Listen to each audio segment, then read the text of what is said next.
काँग्रेसच्या भरवशाचा remote control पाकिस्तानच्या हातात. ऑपरेशन सिंदूरवर बोलताना मोदींचा जोरदार घणाघात.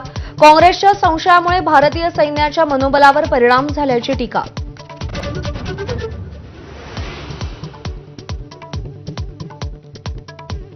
ऑपरेशन सिंदूर अजून संपलेलं नाही. लोकसभेतून मोदींनी पाकिस्तानला ठणकावलं.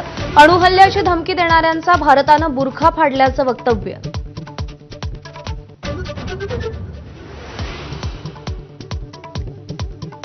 इंदिरा गांधींच्या तुलनेत अर्धी हिंमत असेल तर ट्रम्प खोटं बोलले हे मोदींनी जाहीर करावं. लोकसभेत राहुल गांधींचं पंतप्रधानांना आव्हान.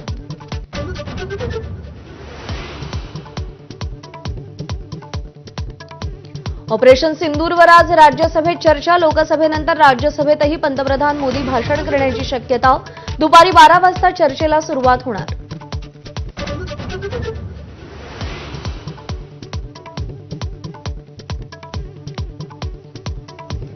ऑनलाईन रमी आणि वादग्रस्त वक्तव्यामुळे अडचणीत आलेल्या कोकाटेंची खुर्ची शाबूत राहिल्याची माहिती. अजित पवारांनी कोकाटेंचे कान टोचले तर भविष्यात वक्तव्य करणार नसल्याचा कोकाटेंचा शब्द.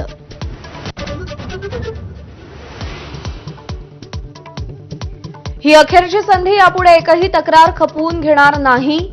सरकारला अडचणीत आणणाऱ्या मंत्र्यांना मुख्यमंत्र्यांची तंबी. मंत्रिमंडळ बैठकीनंतर शाळा घेतली.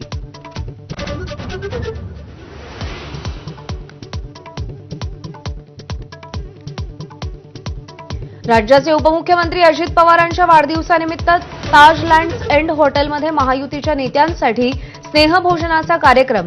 राष्ट्रवादीचे सगळे आमदार आणि मुख्यमंत्री उपमुख्यमंत्रीही उपस्थित. वादग्रस्त मंत्री माणिकराव कोकाटेंचीही उपस्थिती.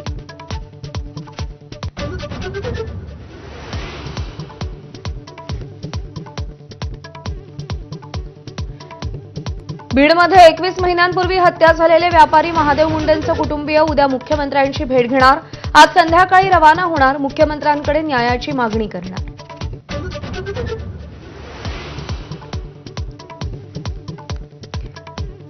चकमक फेक अधिकारी दया नायक यांना सहाय्यक पोलीस आयुक्तपदी बढती. 31 जुलैला दया नायक सेवेतून निवृत्त होणार.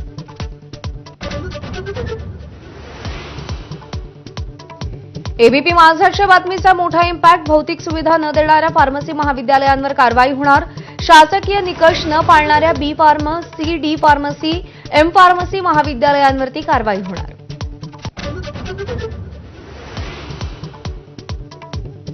वसई विरार महापालिकेचे माजी आयुक्त अनिल कुमार पवार यांच्या घरावर ईडीची छापेमारी. तब्बल 18 तास चौकशी. काही साहित्य आणि डाटा जप्त. सटाण्यातील मालमत्तेवरही ईडीची कारवाई. राज्यात बहुतांश भागात पुढील काही दिवस पावसाची विश्रांती. कमाल तापमानात वाढ होण्याची शक्यता. ऑगस्टच्या सुरुवातीला ऊन पावसाचा लपंडाव. इस्रोचा आतापर्यंतचा सर्वात आधुनिक उपग्रह निसारचा श्रीहरिकोटामधून प्रक्षेपण. इस्रो आणि नासाचं संयुक्त मिशन. निसार आपत्ती व्यवस्थापनात मदत करणार.